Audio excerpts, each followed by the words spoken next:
The chill of a Russian winter had settled over the quiet village of Ujakovo. The trees were bare, the ground frozen, and the moon hung heavy in the sky.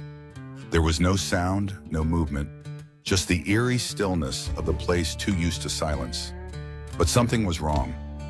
In the early hours of the morning, a blood-curdling scream shattered the quiet. It came from the outskirts of the village, where a small farmhouse stood alone far from the center.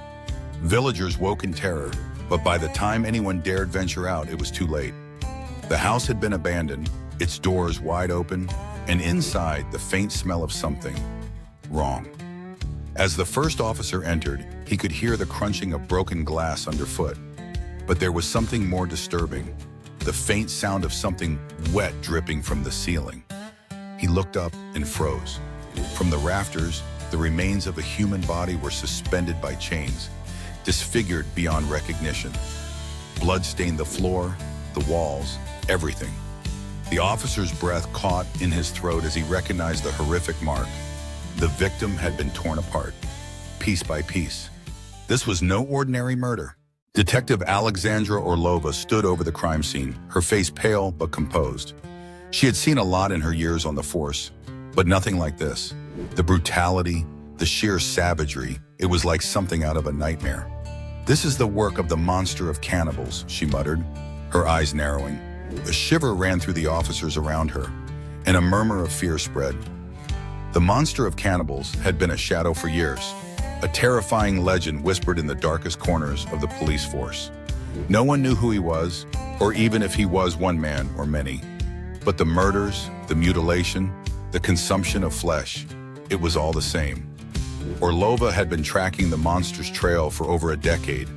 The bodies always showed up in remote villages with no witnesses, no suspects. But this time it was different. This time someone had seen something. A woman, Olga Vasilievna, had heard a scream on the night of the murder and saw a figure in a black cloak near the farmhouse.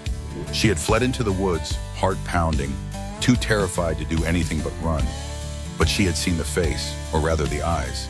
They were cold, empty, like a hunter watching its prey. The case hit a dead end. Days passed, and the trail grew cold. But then, a breakthrough came from an unlikely source. Orlova received an anonymous tip that led her to a decaying mansion in the countryside, far from the beaten path. The mansion had been abandoned for decades, or so everyone thought. Inside, the air was thick with dust.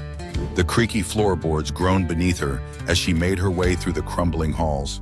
She found what she was looking for in the basement: old photographs, journals, and sketches that had been hidden away for years. One photograph in particular caught her attention. It showed a family, mother, father, and two children. The father, a man with sharp, cold eyes, stood next to a butcher's table. The blood-stained apron and tools were unmistakable.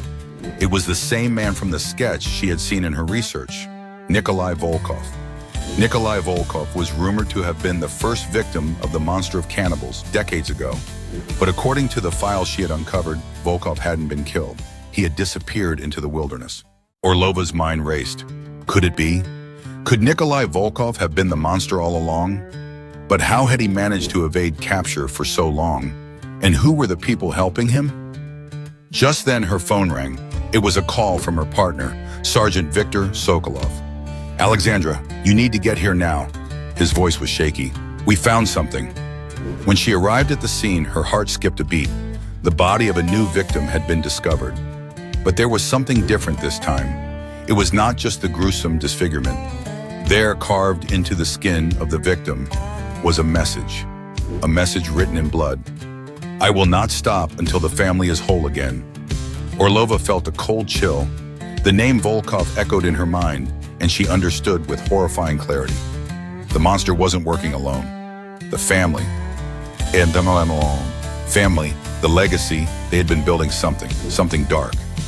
The Monster of Cannibals wasn't just a man, it was a dynasty of killers, a twisted family bound by blood and sacrifice. The revelation hit Orlova hard.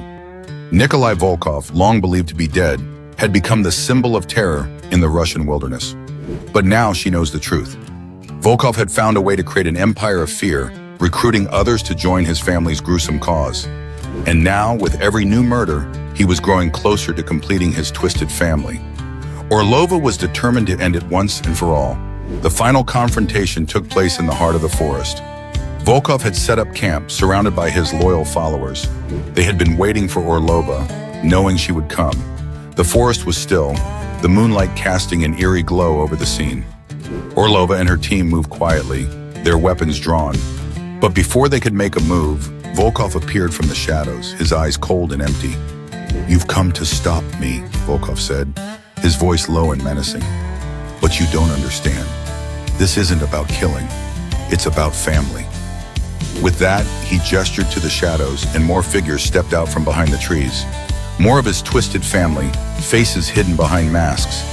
Orlova had no choice but to fight back. A gunshot rang out, the crack of the bullet echoing through the night. But Volkov was fast, too fast. And as Orlova rushed forward to capture him, she stumbled over the decaying remains of another victim. In the chaos, Volkov was finally cornered. But as Orlova moved in to apprehend him, he turned and whispered a chilling final word. "This isn't over. You can never escape your family." And then, with a twisted grin, he was gone, slipping into the forest, leaving only darkness behind. Weeks later, Orlova stood on the edge of the forest, gazing into the woods. The case was officially closed. The public believed that Volkov had been captured, his family destroyed. But in the dead of night, Orlova received one final message on her phone. It was a photograph, Nikolai Volkov, standing in front of a mansion. The caption read, "I will return.